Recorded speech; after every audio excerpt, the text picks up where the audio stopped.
Oh gosh, welcome back.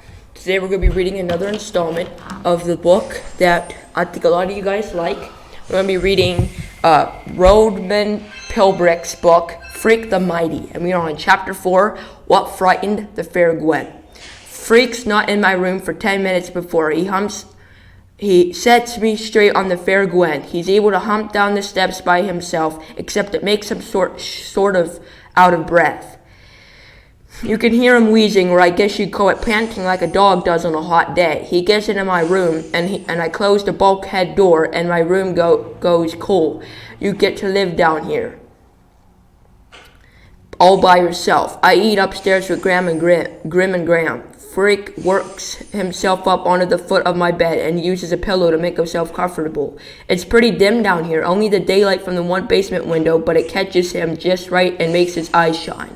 Graham must be your grandmother, he says. Grim would be, I suppose, a sobriquet for your grandfather, based on his demeanor. I go, huh? Freak grins and pushes back his yellow hair, and he goes, pardon my vocabulary, sobriquet means nickname, and I demeanor means expression. I merely postulated that you call your grandfather Grim, because his Grim postulate means I know, I say, which is a lie, except I guess what he means, figure out that way. So how can you call your mom Fair Gwen of Air? Is that a nickname?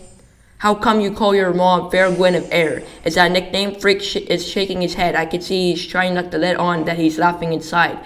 Gwenvery, he finally says, catching his breath. The fair Gwenvery from the legend of King Arthur. You know about King Arthur, right? I shrug. The only King Arthur I know is the brand of flour Graham uses, and if I say that, I'll really sound like a butthead. He goes, my mom's name is Gwen, so sometimes I call her the fair Gwenvery, or the fair Gwen. King Arthur was the first king of England, way back when there were still dragons and monsters in the world. Arthur was this wimpy little kid, an orphan, and there was this magic sword stuck in a big stone, okay?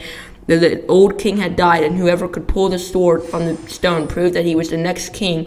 All these big tough dudes came from all over to yank out the sword, and they couldn't budge it. One day this wimpy kid tried to budget. One day this little kid tried it when nobody was looking, and the sword slipped out like it was stuck in butter. So he was the king, this little kid. Freak nods. He's really into the story. He's making shapes in the air with his hands. This is the first time for me hearing Freak really talk, and right away I know one thing. When he's talking, you can't take your eyes off him. His hands are moving, and it's like he's really saying the story about an old king. Arthur's magical sword is called Excalibur, and the fair Gwenvery is the pretty girl who becomes his queen. Fair in those days meant the same as beautiful does now. Anyhow, Arthur got bored just sitting around, so he invited the knights of England to come live in a castle. They all ate supper around this round table, which is why they were called the Knights of the Round Table. Every now and then, King Arthur would send them off on a special secret mission, which in the old days I called a quest. They had to slay dragons and monsters and evil knights.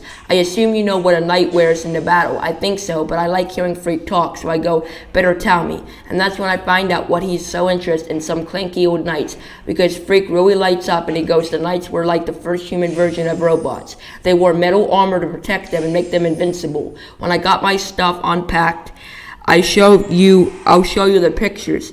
It's pretty amazing, really. The hundreds of years before they had computers, they were already attempting to exceed the design limitations of the human body. I go, huh? And Freak sort of chuckles to himself, like he expected me to go, huh? And he says, the design limitations of the human body, like we're not bulletproof and we can't crush rocks with our bare hands. And if we touch a hot stove, we get burned.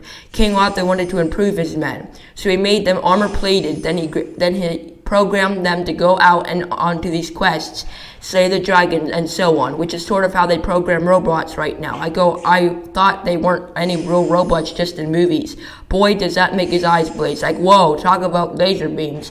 He's like fuming, so upset he can hardly talk. Finally, he gets control of himself, and he goes, I suppose I make allowances for your ignorance. One of the subject of robots, you are clearly misinformed. Robots are not just in movies. Robotics, the science of designing and building functional robots is a huge industry.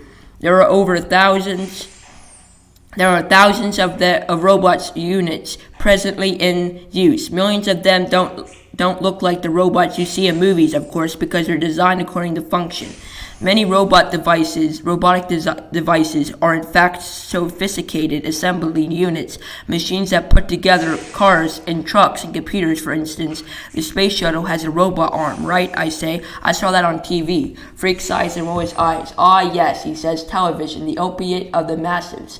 For the 11th time, I go, huh? Opiate, a drug, he says. Massive, that means large and heavy. Thus, television is a drug of fatheads, opiate of the masses. You don't have a TV. Of course I have a television, he says. How else? I watched Star Trek. Matter of fact, I watched tons of Tube, but I also read tons of books so I can figure out what's true and what's fake, which isn't always easy. Books are like the truth serum. If you don't read, you can't figure out what's real. This time I don't say huh, because that I might have to explain how I am LD. And reading books, and the last thing I want to do right after trimming my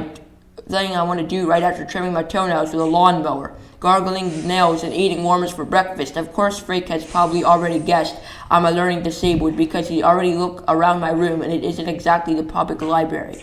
I lend you some of my books, he says. Cool, it's just what I've been waiting for, another chance to prove I'm a butthead. Then we both hear it. At the same time, this voice calling his name and is sounding real worried.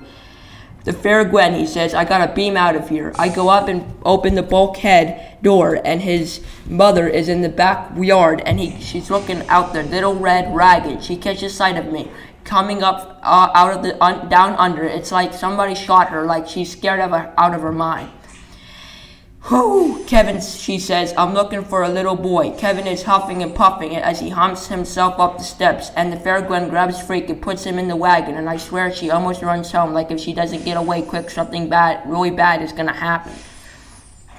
Freak is in the wagon, and he's trying to look back at me, trying to shrug his shoulders and let me know he doesn't understand what got into fair Gwen, but I know. It's pretty simple. She's scared of me.